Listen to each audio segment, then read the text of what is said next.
Y nos venimos a nuestra provincia y les decimos que esta mañana hubo una importante conferencia de prensa, un informe que llevó adelante la directora general de Coordinación Epidemiológica de la provincia, la doctora Analía Acevedo, respecto de este brote de gripe estacional no pandémica que apareció en la provincia. La doctora Acevedo dijo que este virus que circula es el influenza A tipo H3N2 que no reviste mayor gravedad. Y a la vez informó que el mapa epidemiológico de la provincia con respecto a COVID-19 refleja una situación de bajo riesgo. Pero fue muy importante, muy interesante lo que expuso la doctora Acevedo en esta conferencia, que en la misma respecto de este brote de influenza, esto es lo que decía. Con respecto al COVID y a esta disminución abrupta que hemos tenido de casos en estas últimas semanas, analizándolo a nivel país, con el resto de directores y a nivel del equipo de nuestro que tenemos en la dirección, observamos que sí, puede ser un comportamiento, como así lo informamos, de la propia variante Omicron, que es, digamos, la que es preponderante en estas últimas semanas, y también, ¿no es cierto?, tenemos que decir que es un conjunto de cosas. También decimos que todo lo que es vacunación e inmunización se ve implicada en estos descensos, al igual también, ¿no es cierto?, que pensamos en los susceptibles que tenemos, no solamente los vacunados, sino todas aquellas personas que ya han sufrido la enfermedad. Con respecto a recomendaciones de influenza. Bueno, buenos días. En cuanto a las recomendaciones, sabemos que es una enfermedad que se transmite por gotitas, que le decimos nosotros, que son las gotitas que emitimos cuando hablamos, tosemos, estornudamos.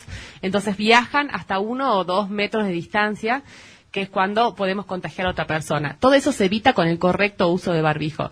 Y hoy, en medio de la pandemia que estamos cursando, el uso de barbijo en espacios cerrados es recomendable, con lo cual sería una de las recomendaciones más fuertes. Seguir utilizando el barbijo como corresponde, ventilar los ambientes, si estamos enfermos, consultar al médico lo antes posible para evaluar la indicación de quedarnos o no en casa de acuerdo al cuadro clínico que tengamos. Hemos tenido un aumento significativo de casos, especialmente de notificaciones, incluso del Hospital Público Materno Infantil, y hemos observado que del panel de virus respiratorio que se analiza, ¿no es cierto?, todas las semanas, el predominante es el flu A.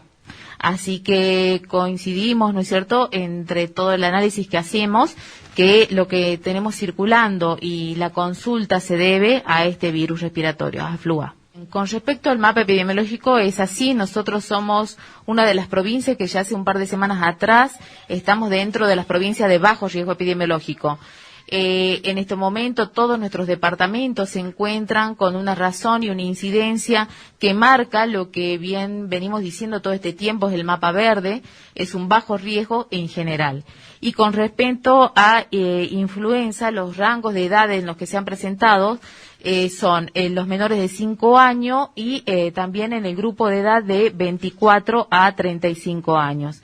Esos han sido lo que más hemos tenido consultas.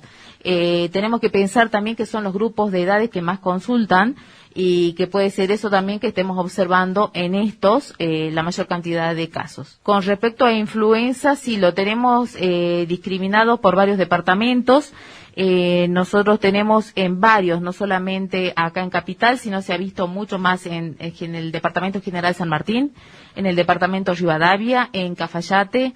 Hemos tenido también algunos casos en Seclantá, en San Carlos, en Orán también hemos tenido casos, en lo que se va analizando hasta el momento. En cuanto a de si es COVID o si es influenza, eso no tenemos que llevar a lo que son los testeos. Y hemos observado, de acuerdo al análisis que hacemos, que en las últimas semanas epidemiológicas hemos mantenido el nivel y el número de testeos. Lo que hemos estado bajando es el porcentaje de positividad. Observamos que desde la semana 5 aproximadamente, o sea, ya llevamos 4 semanas epidemiológicas donde rondamos aproximadamente los 7.000 testeos semanales y un poco más. Y la positividad ha ido descendiendo progresivamente desde hablo de estas últimas 5 semanas, de un 19% a un 1% en estos momentos. Así que nosotros consideramos que a nivel del laboratorio las personas se siguen acercando a los testeos para ver si son COVID o son influenza. En cuanto a la parte clínica, cuando por ejemplo se interna un paciente con una infección respiratoria aguda, siempre lo primero que se descarta en el contexto de la pandemia es el tema de COVID, ¿no? Siempre se estudia para COVID y se estudia para los virus respiratorios, y ahí es donde estamos diagnosticando que no son casos de COVID, sino son casos de influenza A. La verdad que el número de internados con diagnóstico de influenza en realidad es bajito y sigue siendo lo que históricamente se internaban con cuadros complicados de influenza, que son los pacientes que tienen alguna comorbilidad como enfermedades pulmonares crónicas, enfermedades cardiovasculares, obesidad, diabetes.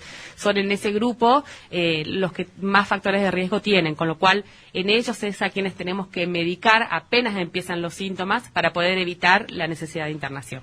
Nosotros a nivel nacional no hemos tenido al momento ninguna anticipación de que volvamos a tener una nueva ola, un nuevo pico. Igual estamos atentos, ¿sí?, a lo que pueda llegar a suceder en los próximos meses, y más considerando que se vienen factores climáticos que pueden llegar a favorecer nuevamente la transmisibilidad. Y que se tiene que prever, lo que bien decía la doctora, con respecto a las normas de bioseguridad, que ya las tenemos prácticamente naturalizadas en toda la población, así que bueno, vamos a seguir con esas, digamos, vigentes hasta...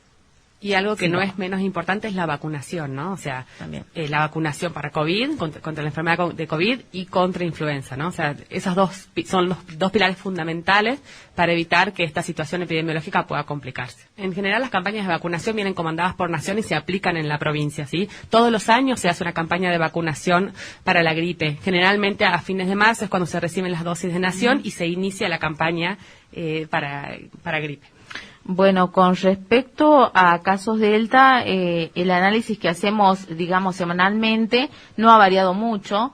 Seguimos en estas últimas semanas con predominancia, como bien dije, de Omicron, pero puntualmente de Tartagal no tenemos. Y con respecto a Flurona, sí hemos tenido casos en Tartagal. En total nosotros en este momento, ya les digo, tenemos un total de Flurona de 20 en toda la provincia. El 28 de febrero cerró la campaña 2021-2022 de gripe con la cepa del año pasado, ¿no? O sea, lo recomendable es esperar ahora, a esta altura, esperar que lleguen las nuevas vacunas, que se estima que en las próximas semanas va a estar arribando, ya que se pudo establecer que la cepa que está circulando de influenza A hoy va a ser cubierta con esta vacuna 2022. Entonces es muy importante poder esperar y colocarnos esa vacuna las personas que estemos dentro del grupo de riesgo. Nosotros podemos definir en este momento, de acuerdo a los casos notificados, que nos encontramos en situación de brote en la provincia. Pero no olvidarnos que estamos hablando de una gripe estacional y no lo mismo que una gripe pandémica que ya hemos tenido en otros años anteriores. En este momento estamos circundando, circulando por este brote, pero como vuelvo a repetir, es una gripe estacional. Es muy importante la diferenciación que quisiera agregar entre la gripe A estacional y la gripe A pandémica. Son dos cepas completamente diferentes en cuanto a su transmisibilidad, en cuanto a su gravedad, su presentación. Entonces es muy importante que, por más que la podamos definir como gripe A, la gripe A que circula hoy es la gripe A que conocemos como estacional, que es H3N2. La gripe A pandémica es H1N1 y es una enfermedad diferente. Al Ministerio le preocupan las dos cosas. En estos momentos la influenza por la gran cantidad de consultas ambulatorias que tenemos y la sobrecarga que hace a los servicios de salud, puntualmente a todo lo que es el primer nivel de atención, y en este caso puntualmente que afecta más a los niños, a las guardias. Y con respecto a Omicron, bueno, porque estamos en una baja, pero bueno, seguimos atentos a lo que pueda suceder más adelante.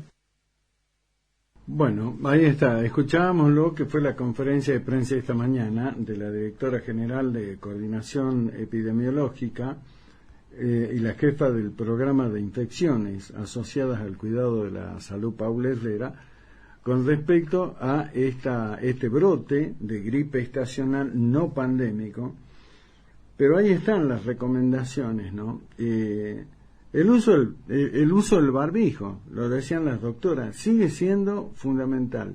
Esto mismo nos decía el ministro de Salud la semana pasada, cuando charlamos con él acá, el doctor Esteban, cuando charlamos en 7 PM, y nos decía que es fundamental seguir usando el barbijo, ya no solamente para evitar los contagios de COVID-19, sino también de la gripe. Recordemos que ya estamos llegando al otoño, la época en la que aparecen las gripes, las tradicionales gripes, y en este caso, bueno, apareció esta influencia A, tipo H3N2, y lo decía la doctora Acevedo, que uno de los elementos más importantes para tratar de evitar el contagio es el uso del barbijo, paralelo a lo que es la vacunación. Ya no solamente la vacunación del COVID, para aquellos que no han completado el esquema, sino también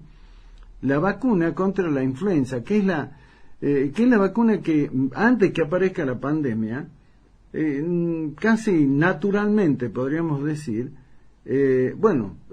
diferentes personas y demás se la sabían colocar de manera anual. Bueno, hay que volver a hacerlo ahora y tomar esas precauciones. Pero el uso del barbijo sigue siendo fundamental. Ahora, a decir verdad, cuando uno anda por la calle, va a un restaurante, inclusive algún evento, y la verdad que cada vez se ve menos gente con barbijo. Es como que ya la pandemia pasó al olvido, es como que ya lo hubiéramos superado, y sin embargo, permanentemente desde salud se recomienda que, sobre todo si uno concurre a lugares cerrados, cuando sube un colectivo, lo que sea, que use el barbijo. El barbijo a lo mejor se lo podrá dejar de usar si uno camina por la calle, por ejemplo, está en un parque, no está con grupo de personas, y bueno, ahí sí, se lo podrá evitar, pero si no, hay que seguir usándolo. Repito, ya no solamente por el tema del COVID, que sigue la pandemia, ojo, sigue habiendo casos importantes de muertos y todo lo demás, y de contagio, pero sí también ahora por este tema. Así que bueno, de todas maneras había preocupación, y por eso es que se llevó adelante esta conferencia, donde se hizo una aclaración sobre ese tema. Se hizo una aclaración sobre ese tema. Así que bueno, tengamos la precaución de seguir atendiendo estas cuestiones por una cuestión nada más de sentido común, podríamos decir, nada más que de sentido común. Así que bueno, sigamos con ese tema.